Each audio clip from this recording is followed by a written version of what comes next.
ተመልካቾቼ በሙሉ እንኳን ወደ ማርቲ ኤ ቻናል በደህና መጣችሁ። ዌልካም ቱ ማርቲ ኤ ቻናል። ዛሬ የምሰራው ኦርጋኒክ ኦል ፐርፐስ ፍላወር እና ጤፍን በመቀላቀል የፉርኖ ዱቄትና የጤፍ እንጀራ ነው መጋገረው። Today I will make injera from organic all purpose flour mixed with teff flour. መጀመሪያ እንግዲህ የፉርኖ ዱቄቱን እሳቱን ቀነስ አድርጌ አመሳ አድርጌ ሞቅ አድርገዋለሁኝ። First I will warm up the all-purpose flour on a low heat. ከዛ አንድ ብርጭቆ ጤፍ ጋር ቀላቅለዋለሁኝ። I mixed 4 cups of organic flour with 1 cup of teff. I'm adding 1/4 teaspoon of fenugreek powder and 1 teaspoon of dry yeast. አሁን በአራት ብርጭቆ የፉርኖ ዱቄት ላይ አንድ ብርጭቆ የጤፍ ዱቄት ጨምሬያለሁ። አሁን የምታዩት ደግሞ የአብሽ ዱቄት ነው። 1/4 የሻይ ማንኪያ እንዲሁም 1 የሻይ ማንኪያ dry yeast ጨምሬያለሁ። ደረቅ እርሾ ጨምሬያለሁኝ። ከበፊት ስጋግር የተረፈኝን እርሾ ያስቀመጥኩትን አንድ ብርጭቆ የሚያህል ጨምራለሁኝ። I just added the leftover yeast from the injera I made last time. I put enough water, about 4-5 cups of water. ውሃም በርከት አድርጌ 4-5 ብርጭቆ ጨምሬ በደንብ አሸዋለሁኝ። በደንብ መታሸት ስለሚፈልግ በእጃችንም ወይም በኤሌክትሪክ መሽን በደንብ እናሸዋለን። We really need to mix it very well. Now I'll transfer it to another bowl, but we can still keep it in the same bowl as long as it has a good lid. በደንብ ክዳኑ የሚከደን ማስቀመጫ ውስጥ እናድርገዋለን። ለ24 ሰዓት እናስቀምጠዋለን። ይሄን ነው የሚመስለው ከ24 ሰዓት በኋላ። After 24 hours it looks like this. Now I will mix everything together. I'll take about 1/4 cup of this liquid and make absit. 1/4 ብርጭቆ ሊጥ ወስጄ አብሲት አዘጋጃለሁ። ጓጓላ እንዳይኖረው ቀስ እያልኩ እየጨመርኩ በተከታታይ አማስለዋለሁኝ። So I will not have any lumps. I will keep stirring it and pour it slowly. Once it's boiled, I'll take it out and cool it down.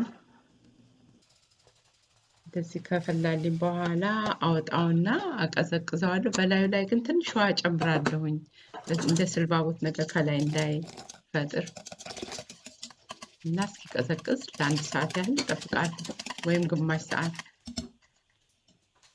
I'll pour a little water in it, then I'll let it cool down for about 30 minutes or 1 hour.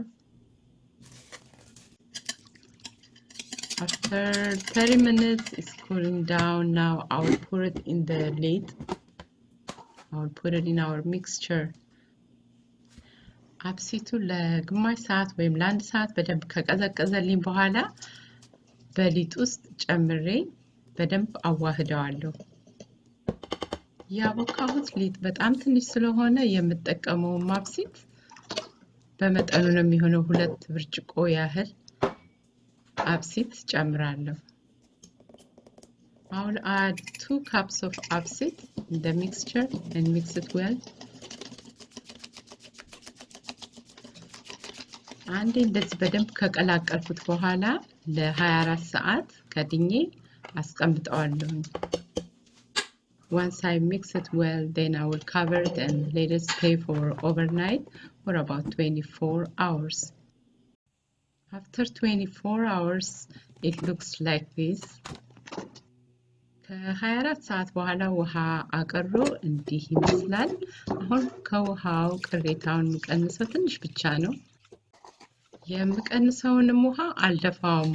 በኋላ መበጥበጫ ካስፈለገኝ ስለምጠቀምበት አንድ ሻይ ማንኪያ ቤኪንግ ፓውደር ጨምራለሁ ከበዛም እንጀራውን ያበላሸዋል እንግዲህ ውሃ አካባቢያችሁ ያለው በደንብ የሚሰራ ከሆነ ለእንጀራ ቤኪንግ ፓውደርም መጨመርም አያስፈልጋችሁም ይሄ እንደዚህ ብዙ አይን እንደምታዩት እንዲወጣ ይረዳዋል ሲበዛም ጥሩ አይደለም ግን በትንሹ ምንም አይደለም I added 1 teaspoon of baking powder so it can have bubbles like this and in some areas it's not necessary to put any baking powder if you don't need it you don't have to but I want to put it on so I can see more bubbles in the injera the blender also helps to let the injera have more ice so and I will blend the lid in the blender በብሌንደር ውስጥም እንደዚህ ሲመታ ብዙ ጊዜ ብዙ አይን እንዲያወጣ ይረዳል እና በብሌንደሩ መታሁት ግን አስፈላጊም ላይሆን ይችላል አሁን እንዲየቀነስኩ እቀጥላለሁኝ እስከጨርስ ድረስ እኔ እንደዚህ አዘጋጅቼ ጋግራለሁ ሁሉም ሰው የየራሱ ያገጋገር ዘዴ ያለው አሁን በዚህ ወቅት ከወፈረም ከቀነሰም ከውሃችን ከአስቀመጥነው ከቅራሪው ውሃ እየጨመረን ማቅጠን ማወፈር እንችላለን አሁን የምናየው የጤፍ ዱቄት ግማሽ ብርጭቆ ያህል በላዩ ላይ አደረኩበት ይሄን ያደረኩበት ምክንያት ያው በብዛት በታመሰ የፉርኖ ዱቄት እንጀራ ስለሆነ የምናዘጋጀው የበለጠ የጤፍ ቃና እንዲኖረው ነው እንጀራ በዛ ላይ እንጀራውንም መልካም ያደርገዋል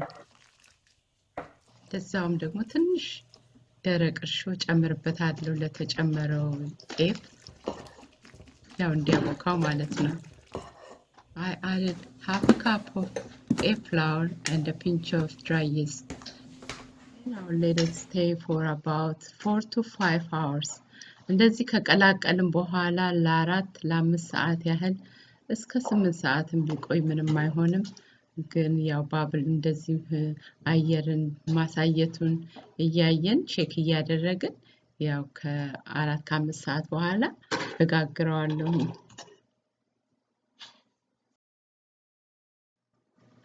Sometimes I use salt on my Injera maker before I make Injera and I get rid of the salt አንዳንድ ጊዜ በጨው ማሰስ ለምጣዳችን ጥሩ ነው በያምናለሁኝ ወደፊት አይን የበለጠ እንዲያወጣ ምጣዱ እንዳይበላሽ ይረዳል ብዬ አምናለሁ አሁን የመጀመሪያውን እንጀራ እንግዲህ አዙሪያለሁኝ I'm making my first injera and it looks nice I'll cover for about 2 minutes then I'll take it out በየ2 ደቂቃው እንዲየጋገርኩ አወጣዋለሁ መልካም እንጀራ ወጥቷል የምጣዱ ሙቀት ለእንጀራችን ወሳኝነት አለው ምጣዳችን በደንብ ካልሰማ ካልሞቀ እንጀራችን አይን ላይ ያወጣ ይችላል ምጣዳችን ደግሞ በጣም ከሞቀ ደግሞ የእንጀራው ጀርባ ሊቃጠል ይችላልና የምጣዳችንን ሁኔታውን ማወቅ ያስፈልጋል እኔ 350 ላይ አድርጌ ነው የጋገርኩት አንዳንዴ 400 ድረስ ይሄዳል ይሄ ምጣድ ይሄ የምጠቀመው ምጣድ በጣም የድሮ ምጣድ ነው ሌላም እንደዚሁ የገዛሁት አለ እሱን ሊስት አደርግላችኋለሁ በዲስክሪፕሽን ቦክስ ውስጥ ኦርደር ማድረግ ከፈለጋችሁ ከአማዞን ኦርደር ማድረግም ይቻላል You can order this Injera Maker from Amazon. I put the link in the description box.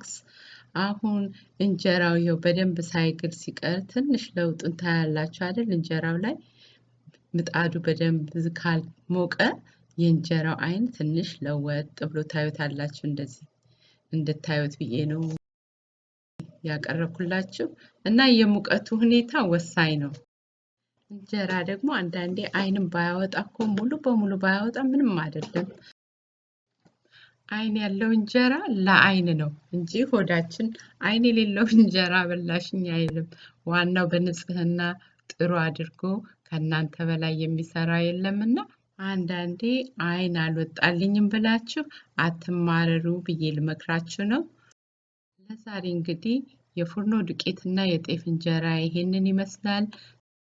ሰብስክራይብን እና ካጠገቡ ያለውን ደውል ብትጫኑ አዳዲስ ቪዲዮ እንዳወጣው ቀጥታ ይደርሳችኋል። ይህንን ቪዲዮ ደግሞ ለሌሎቹ ሼር አድርጉ። ያላችሁን አስተያየት ኮሜንት ከታች አስቀምጡልኝ። ቪዲዮዬን በዚህ ላይ አቋርጣለሁ። Subscribe, like, comment and share.